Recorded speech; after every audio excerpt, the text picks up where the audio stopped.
This feels terrible. I'll take care of it myself. This is either genius or it's the lamest fucking thing I've ever seen. What's your favorite scary movie? We all go a little mad sometimes. Get away from her, you bitch! Hi, I'm Chucky, and I'm your friend to the end. This is my boomstick! Swallow this. Hi guys, welcome back to another episode of the Arrow in the Head show. Lance Velchek here, of course, my old comrade, Mr. John Fallon. John, how was life treating you, buddy? It's been a long time. Been a long time. Yeah, it's been a week. Feels like fucking 5 days to me, but how you doing, bro? Surviving, man. Busy, just working. Got a lot of work. What about you? Still feeling the fucking COVID shit. I can hear it. You know, you sound cool, like you're gonna have a jazz record. You know. Well, there you go. There you go. Well, yeah. So I'm still working through that. You know, resting. Well, I'm not really resting. That's really the fucking problem. I can't just do nothing. I'm not good at that. So I'm always take micro naps, like the Elm Street remake, then come back and work and micro naps and shit like that. So, but whatever, it is what it is. At least I got to watch a film I hadn't seen in a long time, which we're going to talk about today. Fright Night II, people.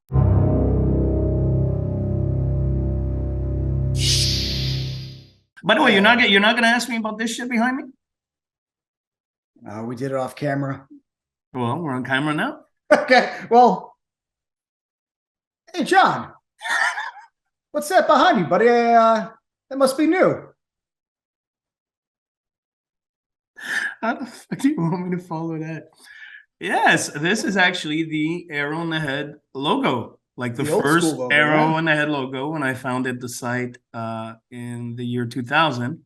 And it's me with a upside down Kangol beret, because I was that asshole. And it doesn't look really good right now. It's just like I was that asshole. It's like, yeah, I get it. I wore flannel. We're all that asshole. Hey man, you know, when you go bald, you gotta get creative with hats. So yeah, so no, it's a neon version of the logo. It doesn't really look good on camera, but I figured I'd save you some time on green screen shit. So I appreciate it. Where'd you get that? I've never seen it. Actually, Burge Joe Blow, Burge Garbedian, had it made for me as a gift for the 20th, I think, anniversary of Arrow in the Head. Because I remember that symbol very, very specifically, and the ratings used to be whole or halves of that exact symbol. Yeah, that was it. That's based on four. Four Arrow. Yeah, as it should be. Fright Night II, and I don't mean Fright Night 2, that's straight to DVD, whatever the fuck it was, piece of shit that came out after the remake with Colin Farrell. I mean, the real Fright Night 2, 1988. Tommy Lee Wallace, fun little fucking movie. But anyways, before that, we know where we're going, right? You always end up at the bar sooner than later, huh? Yeah. Where else are we gonna be? It's what I do for fun. It's what I do to relax. It's what I do when I'm happy and sad. It's good. It's like a well-rounded thing, which is, of course, drinks. How about you go first for a change? Okay, well, that's weird. I didn't know you to start. So what am I doing? What I was going to drink today, I guess I drank a couple days ago and didn't realize I finished it. So to keep the theme of the show of hanging out with old buddies and talking movies, I got some Green Label Johnny Walker. Nice. I know it's a little classier than I think the occasion, but I figured it's either that or wine, and I'd rather drink this. Well, that's where I went. A vampire movie, you know, why not? A little bit of red wine.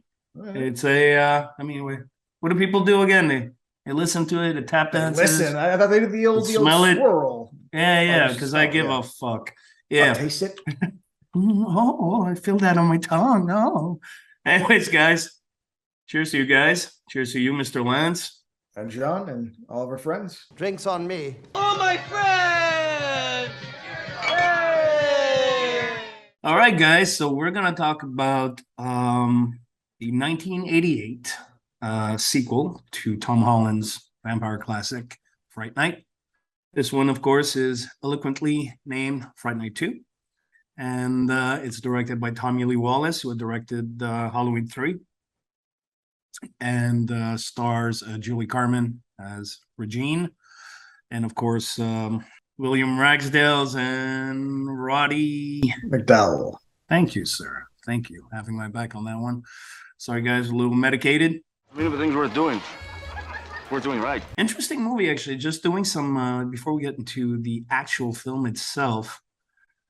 I remember when the film came out in '88, I only found out about it through reading Fangoria. And it kind of really got, like, it was an $8 million film, which was about $1 million less budget than the original Fright Night. And it got a really dump release. I think it got limited in a couple of theaters here and there, and that's it. But that's pretty shitty for a sequel to a big moneymaker like Fright Night. And through doing some research during for this episode, I found out why.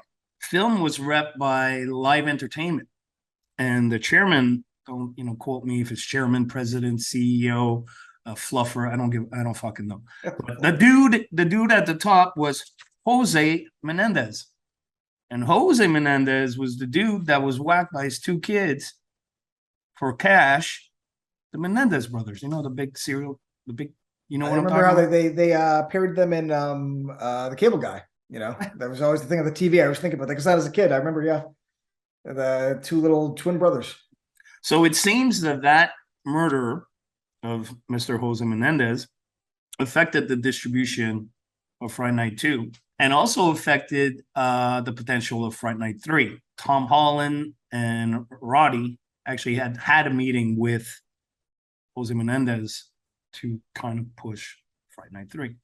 And of course, he passed on before that could happen. So I thought it was very interesting. How can a movie like Fright Night 2 get such an obscure on the DL release? So now I know. How'd you find out about the movie before we sink our teeth into it? Pun intended, wink, wink. So this is probably going to upset some people. So I actually didn't grow up with this movie. I saw it for the first time a week ago. Well, here's the thing, man. I'll be honest. I grew up in Fright Night and I absolutely loved it. But I'm infamous for walking away, meaning that, like, if I feel complete, I don't continue. And so here's the thing. As I was looking at the covers, I realized that there's a cool cover that I've never seen, which is the school, I'm assuming, dorm rooms, and like it has the same cloud vampire thing. Yeah. I grew up on the VHS, which was that stupid red-lipped mascara and teeth, and the white cover, right? So I remember seeing it my whole life, and I was just like, I'm not renting that. That looks stupid. And there's a lot of things in my life that, like, sometimes I'm just like, no. And I never got back to it. Like, there's probably in my 20s I could have watched it, but by that point, life was over. So you had seen the original Fright Night? Oh, a bunch of times. Yeah. It was so good. That's why I didn't care to continue. And because of the white cover, yes, I decided not to. They don't judge a book by its cover. I'm the opposite. I judge all books by the cover. That's it. You're a weird cunt, man. You're a 100%. weird motherfucker, man. You know that? You're a weird cunt. Some things, man, that I just was like, yeah. Here's the thing. There's a time in my life I was revisiting things and seeing things that I did this on, but this is one that just never got up. There's a lot of things that I walked away with because the cover was weird, or like, like I remember I saw the fifth Jason because it had that stupid mask on the cover. I saw that like when I was 20, and I saw the other ones when I was like 6 because I was like, I don't like that cover. It's stupid. Well, to each his own, right? I mean, it's not a good way to live. Because now here I am, like, watching stuff where I'm like, oh yeah, I would have enjoyed this. So actually, being that you're a fucking cherry to the movie, because I saw it when it was initially, again, I found out about it in Fangoria, I was pumped, came out on VHS, I rented it, and I've always had, it was never, obviously never matched the original, never as good as the original. It was never for me as memorable as the original, but I've always enjoyed it. I've always enjoyed it. But it's a movie that's been with me since '88. I'm an old cunt. What about you? I would say it's a good movie. It's not amazing, though. I think the last 20 minutes are absolutely amazing. It's a weird little shift. My takeaway is this: like, I think what's his name, William Ragsdale, is a charming kid, and his girlfriend Tracy Lind. That was cool. They were fine. I will say, I think the one thing is Roddy McDowall didn't fit into this as well. I thought it was kind of, I get why they brought him back, but it almost seemed like Saved by the Bell college years, where it's just like it just seems like a weird addition to me. Well, you know, the dynamic has changed. You know, Yeah. the dynamic of the first film was a bit like Rear Window, or for the younger kids, Disturbia, which was a ripoff of Rear Window. You know, the kid next door that sees something. Is it real? Is it not? With the, you know, the thingo, and then, you know, he recruits his vampire host killer dude, and together they discover that, you know, this is real. Where in the sequel, the whole dynamic has changed. They're actually not really together much in the film. No, I think that's why it was kind of weird. Yeah. I mean, I get why they added him, and I think it's better just because I think Peter Vincent's such a cool character. But because I was watching this, you know, later in my life and from afar, like with no knowledge, you know, stuff like that sticks out. Whereas as a kid, I wouldn't give a shit. It's not necessarily a fault, but I'm just saying, like, things like that's interesting. I would say overall it's fun. It's a fun movie. But the first one's such a classic. This is something that it's a Jaws 2, it's a Tremors 2. It's like I have to focus on it alone because the first one's so iconic that it's like, man, you know, Chris Sarandon's such a good bad guy, man, and he's such a good bad guy. But I had a big crush on Julie Carmen. Yeah. I was like, she's like a cute little brunette, man, and then she was also a well acted, tough, you know, actress. So it's not just looks, but you know, I was like, I like that kind of brunette look, and I was like, oh, you know. So I thought it was fun, man. Those last 20 minutes, though, go all out. I think that's awesome. The bugs in the stomach, that cool gel melting scene, that was my favorite. Like, yeah. I'd probably say it hit harder in terms of like the gore, or at least the grossness, maybe. I think it is gorier than the original. Now, for me, it was a bunch of shit that I really enjoyed. Of course, I thought Tommy Lee Wallace's direction was lots of fun. You know, very kinetic, a lot of slow motion, very MTV-ish actually. If you know, the smoke machines were up and running, that's for sure on that show. I like that little bowling alley bit there, you know. I wrote that down. Wilson Pickett's Midnight Hour. I like that. Yeah. That's a cool scene. Yeah. I'm gonna wait till the midnight hour. Yeah, kind of like it reminded me a bit of like a goofball version of the bar scene in Near Dark. So that was good. The actors were good. I mean, I'm sure that you don't know, but everybody from the original were approached when they're going to make part 2. Tom Holland and Chris Sarandon were actually busy on Child's Play, but Chris Sarandon did show up on the set of Fright Night 2 to show his support. And actually, I think I sent you a picture, so put it up in the edit right now, being the man on the set of Fright Night 2. Jeffrey, the guy that played Evil Ed, what's his fucking name? Stephen Geoffrey. Yeah, I don't know his name, but yeah. I actually really like that guy because he's so unique. Yeah, well, he was going to come back, but he was busy doing 976 Evil. So good movie too. The Evil Ed role was replaced with Louis, the werewolf dude. I guess you're in luck. I guess you're right. John Grise. Grise agrees, yeah. Which I thought was hilarious. Was kind of like very affable. It's the kind of guy I would actually hang out with. No bullshit.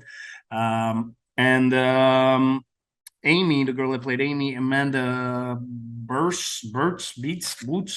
That chick. I like that. He doesn't know. Yeah. I mean, this like you're naming all these names. I'm like, dude, I don't know names of movies I've loved for my whole life. I'm like, I'm dying over here. I got dying. Roddy McDowall. Roddy McDowall is what I remembered. I'm like, okay, I got that because he's the old man that just has that Vincent Price thing going for him, you know, or Peter Cushing, whatever. Anyway, she was busy with Married with Children. Oh, Marcy Darcy. Did you say Marcy Darcy? Hey, babe, I'm good looking. That's his answer to everything. Well, what's his answer to cries of, hey there, where you going with that little boy?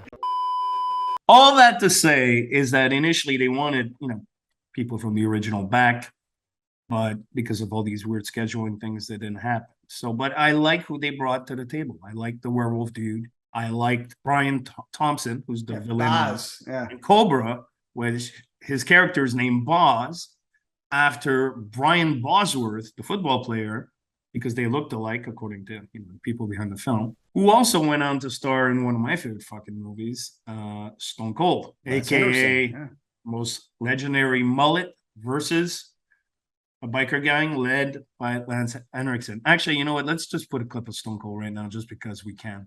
Boom. You gotta say for yourself this time. You gotta clean up on aisle 4. That's awesomeness, guys. If you haven't seen Stone Cold, check it out. It's if Very you like 80s. your 80s shit, but it was shot in the 90s. But I mean, it's like the holdover, man. Like, Yeah. it's so 80s. You know, they didn't grow up yet, which I love. Yeah.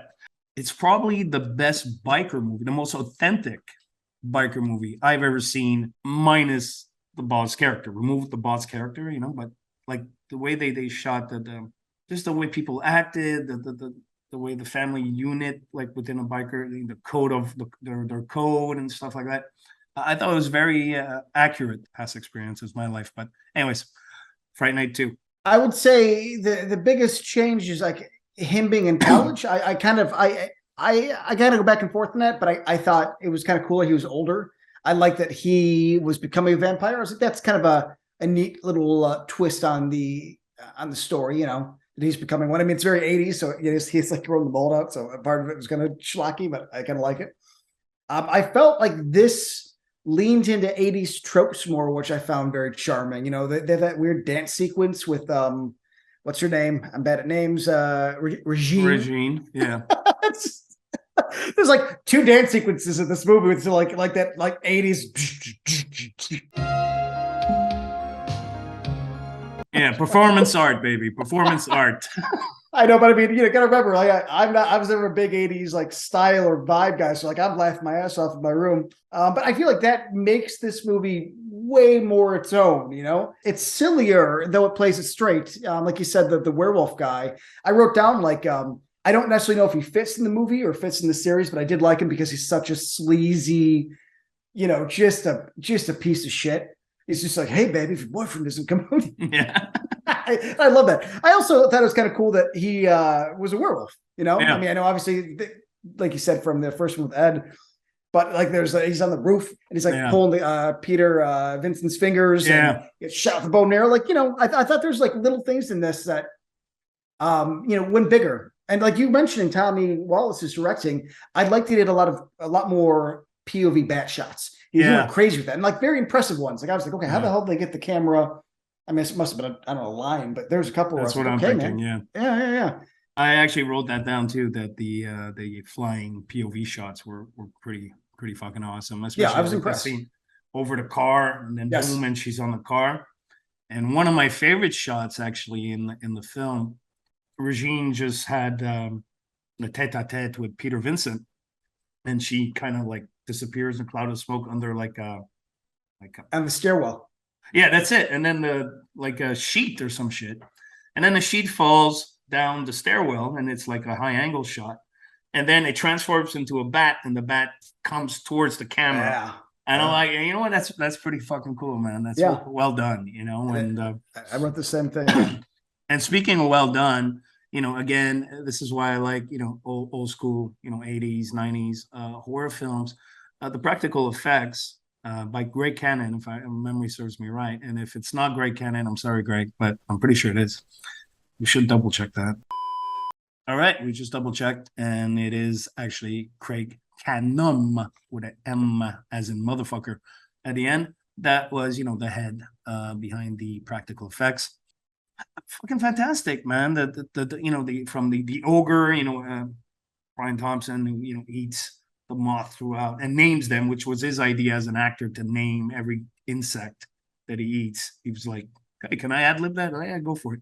And then, you know, at the end, of course, all of them come out the stomach, which is a cool amazing thing. Fucking amazing. Or even Regine's vampire look when she's in full vampire. That looked fantastic. The Wolfman looked great, and the gore set pieces, basically the when the vampires die, you know, they die messy, like Belle, who is the somewhat, I would say, androgynous vampire that doesn't say a word, that's always on roller skates, who's actually played, I got it down, by Russell Clark, who was a dance choreographer. Yeah, that's one with the gel melting. You're right. That was really cool. That was a really cool death. Really cool death. Yeah, man. What can I say? I mean, how about negatives? Anything negative? It's hard for me because your negatives, I think, will be a little more authentic. Mine, it's just seeing the movie this old for the first time with, you know, my modern sensibilities. Something that this movie did, and just to be fair, Phantasm 2 also did it, and I've never liked it, which is the main character is convinced that it never happened, and he's like trying to live his life. I just never liked that idea, because it starts off with him like, and I'm done with this therapy, and thank God that there's no vampires. There's all just in my head. It's like, I don't know. I mean, and then they quickly, within like 20 minutes, just turn around. So I'm like, just start off with him pretending it didn't happen to make people happy. I don't know. Thought that was a little dorky. Also, I didn't care as much for, how do I say this nicely? I thought he was a little bit of a bitch in the beginning half of the film. Oh, watch your language, bro. I mean, no, he wasn't. He was a bitch in part 1 too. I feel like I maybe, but the first half of this or the first chunk of it, it just seemed very like there's vampires. Oh no! Like, come on, dude. But you kill the main one. You're the man. Toughen up, little boss. I don't know. But again, it could just be something that I'm like picking up on more. That would have been a seamless transition if I watched this, as a kid. And it's hard to beat Chris Sarandon. I'll be real honest. Like, I liked Julie Carmen, but she was no Chris Sarandon. Anybody you would have put. Look at what Colin Farrell did. Colin Farrell, is a man, so at least he's got that going. And look what he did. There's nowhere close to Chris Sarandon. Colin Farrell was smart. He did it so different that he did his own thing. Yeah, he's not playing the same character. Exactly. I mean, Chris Sarandon was class, was suave, was smooth, and Colin Farrell's Jerry Dandridge was like almost like trailer trash Dandridge. Rough around the edges, the wife beater going on. Yeah. Actually, I got to mention, since we're talking Fright Night, my favorite. I didn't really care much for the remake. Well, I didn't like it at all. Oh yeah, no, but there's one scene, dude. You gotta hand it to fucking Farrell, man. When he's at the door and he wants some beers when he first meets Charlie, and he's talking about his mom and his girlfriend. He's like, hey, your mom. I'm sure a lot of guys are in line to pluck that, right, guy? He's like, oh no, your girlfriend too. She's pretty ripe, And he's like, and he keeps calling him guy. Hey, guy, right, guy. I was pissing myself laughing. I thought, actually, if we have a clip, let's just put the clip. Yeah. Funny. And your girl, Amy, she's ripe. I bet there's a line of guys dying to pluck that. Your mom too. That for me is the Fright Night remake. Is that scene? Other than that, who gives a shit? It's funny because I read conflicted information. I read Julie Carmen said I read conflicted things. I read on one end that she did watch the original Fright Night and tried to kind of like mimic some of Sarandon's mannerisms or whatnot. Which when I watched it recently for the show, I saw that this corner smile, head tilt. I felt the Dandridge. I felt the Dandridge. Yeah, they're supposed to be brother and sister, so right, it makes a little sense. But after doing some research, after watching it recently, I read that she said no, she had never watched a film, didn't want to watch a film to do her own thing. So I don't know which one it is, but either way, in my opinion, she was as good as she could be, in channeling the Dandridge and doing her own thing.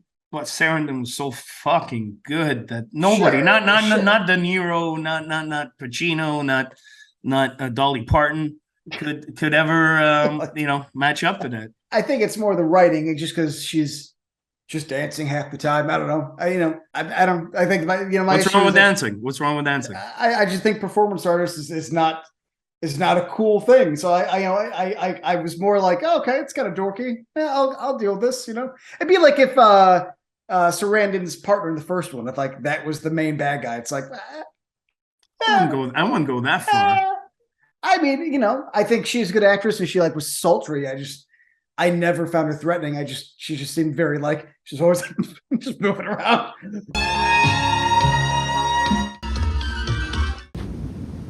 But she's a sultry vampire, and that's what they're going for. I mean, I can be honest, I was more in line with Boz.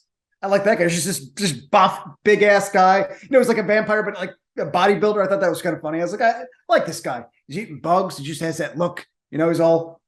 It's just hard. The first one's a great movie, so this has to kind of be viewed on its own. I really do. Yeah, I wouldn't fight you on it, but I'm not going to agree with you with it on it either. I hope you don't fight me. We're not in the same room. I read a comment. That's like we're talking Friday the 13th. It's a comment. It's like, man, if John was in the same room with Lance, would have killed him. Yeah, I read that comment. It's like, we got the space. Well, without Peter Vincent and Charlie, which is the connection to the original, yeah, I could see it how you could just view it as its own movie. I mean, it's part a continuation of part one, but it's also a bit of a quasi redo. I mean, the story is not too far removed from the story of the first one. I think that's it. They couldn't recapture the magic of the first one. You know, the chemistry between Peter Vincent and Charlie. It's not in a way that really ups their dynamic and, you know, makes it as entertaining as the first film. That's totally random. But the Shrink, remember when the Shrink becomes a vampire and he's down the railroad tracks? Yeah. Like, just kind of. And you know, she stakes him, and he's like, no, it's okay, man. I'll do it. And then he does it himself. He stakes himself. That whole bit with the Shrink, once he reveals the vampire, I was watching, and you know, humor is highly subjective. What's funny to some is nothing to others. But I was watching, and I'm like, this is either genius or it's the lamest fucking thing I've ever seen. So I'm not sure. My instinct was going lame. Yeah, I think it would make sense because why? But it's funny. Or is it? I don't know. Is it? I mean, I get what they're going. It didn't work for me, but I also I'm not a funny guy, so I'm the worst person for humor. But you know, it's like a serious scene, and it just becomes a joke. I'm like, but that's like a kind of important part of the thing where you realize that Charlie's been basically gaslit by a vampire to believe vampires don't exist. So like, I don't think you really should make that a joke. You could add a little bit of that like witty humor, but like, yeah, the fact that he does it himself, I was like, okay, that doesn't really add up. But okay, whatever. I mean, he's gay. Hey, That hurts.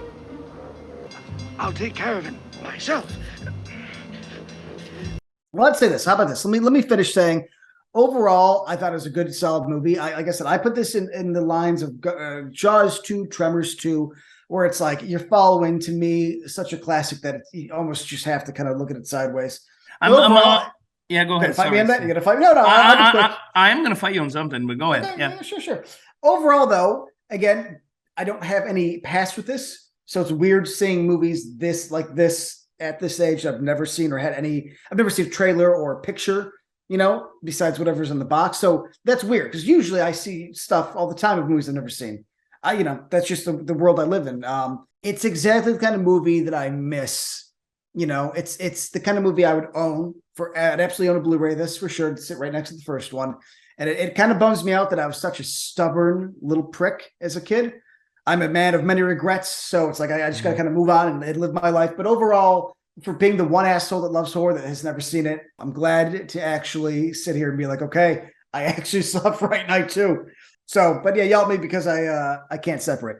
Go for it. No, not at all. I'm not because of that, because you keep saying Jaws and Jaws 2, and that's cool. You know, Jaws is a classic, and Jaws 2, I have a huge affinity for it because it's almost like a slasher version of Jaws, and he's got his face deformed and he's whacking kids one by one. Jaws 2 is what Jaws should have been. You know, done by a lesser director. No, but it's fucking Jaws 2 is fucking amazing. Jaws 1 should have been Jaws 2, except for Spielberg happened, the shark didn't work. It's like magic happened, which made the movie. You know. And you know, so I relate to that. Or if you'll say, you know, I don't know, I can't think of nothing right now. But you keep saying Tremors 2. Yes. I got a problem with that because past Tremors 1, there's nothing. Oh, see, I think Tremors 2 is a solid movie. I think it's actually a very solid movie. I do. I mean, but the first one's so important to me that I don't put them together. But you really hate Tremors 2?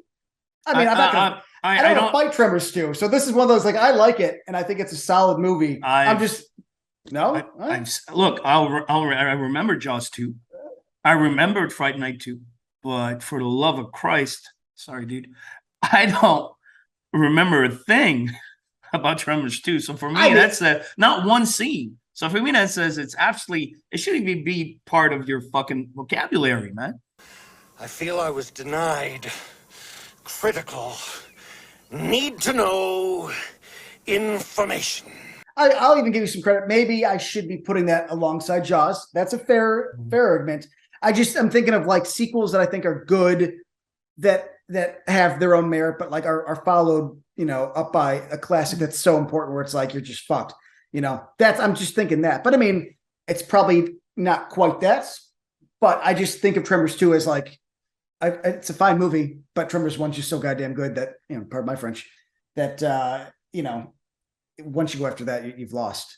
I guess where I'm ending up is, I guess I'm relinquishing this as a loss, and I'm admitting that it's probably not worth the argument, and you might be right. So there you go, John. Yeah, you whittled me down, I'm happy you.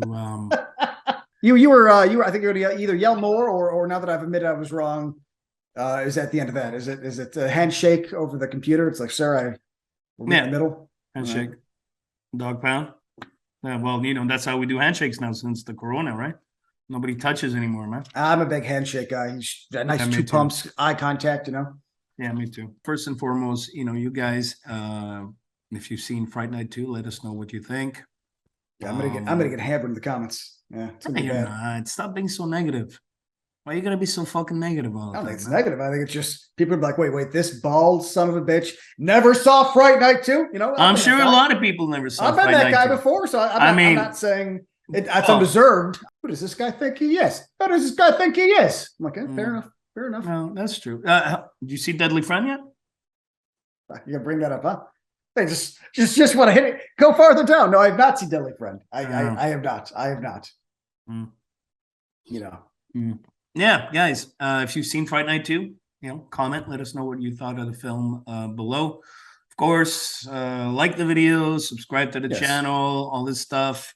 And we appreciate everybody jumping on board. I think we're so really far, love the support. Yeah, me too. So far, channel's doing pretty good, so I'm pumped.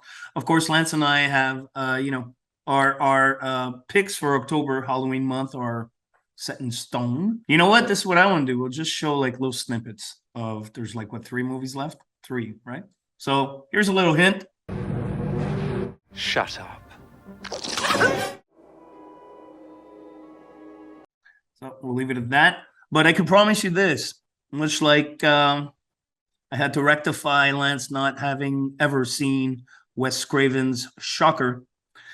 Once October is behind us, I will make it my mission to rectify that Lance finally sees Deadly Friend, Wes Craven again. I would love to experience it. I cannot wait. There you go. All right, man. Well, look, it was great seeing you again. I'm gonna go back to bed. Play with myself. Get some rest, buddy. Get that jazz voice back to tenor quality. You usually have. Honest to God, please lay down. Please lay down. I will. I will. The amount of jokes I could do after that, but I won't. But all right, bro. Well, look, I'll see you next week, guys. Thank you for stopping by and for supporting us and the channel. We truly, appreciate it. So yeah, it's a good time, guys, and I love all the back and forth. So yeah, until next time, John, you get some rest and same bat place, same bat time. Yeah, you got it, buddy. Later, guys.